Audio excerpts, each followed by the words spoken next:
meron daw warrant kaninang madaling araw. So dapat pinablish na yung warrant na yon, di ba? Parte sa proseso na kung merong warrant of arrest, edi ipinablish na dahil public document yon. Hanggang kanina wala namang ipinapakitang warrant kay Pangulong Duterte. At ang kanyang abogado hindi pinapahayaang magpaliwanag doon. So kapag ganito na walang warrant, ang tawag diyan kidnapping. Di ba? Kinidnap mo ang isang dating Pangulo ng Pilipinas. Dinetain mo ngayon against his will, di ba?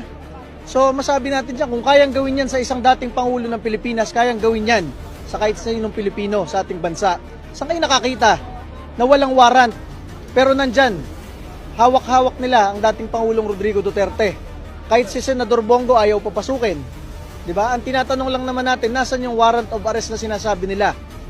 Ang balita, may pinakitang red notice. Notice lang yon. Ang talagang nag-i-implement ng mga ganyan ay yung mga local police. At kung walang warrant yung local police, bakit nila dinedetain ngayon si Pangulong Rodrigo Duterte? Dapat ang mga taong bayan ay magpuntahan dito at mag-Facebook Live dahil para makita na mas maraming Pilipino ang ginagawa ngayon kay Pangulong Rodrigo Duterte. Ang ginawa lang naman ni Pangulong Rodrigo Duterte sa kanyang 6 na taon, pinuroteksyonan niya ang mga ordinaryong Pilipino laban sa mga durugista at kriminal.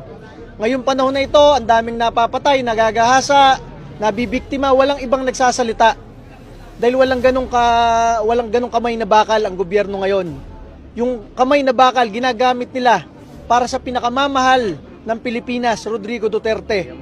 Galing lang siya sa mga Pilipino sa Hong Kong, talagang nag-iiyakan doon ang mga Pilipino. Sana nakikita ninyo kung anong ginagawa ngayon kay Pangulong Rodrigo Duterte, ang pinakamamahal ng mga Pilipino. Siya po ay nakadetain dito ngayon against his will. Nandiyan po, senador natin, Senador Bongo, ayaw papasukin. Magdadala lamang ng pagkain. Di ba? Yun ang masasabi natin kung walang rule of law. Kung merong warrant of arrest, edi sana pinablish na yung warrant of arrest na yon. Bakit walang pinapakitang warrant of arrest? Nag-a-announce lang, meron, nasaan? At yung mga abogado ng Pangulong Rodrigo Duterte ayaw palapitin sa kanya. Yung mismong doktor ng Pangulong Rodrigo Duterte nandito sa labas ng gate. Yung mismong kasama niya, Senador Bongo, ayaw papasukin, may dalang pagkain.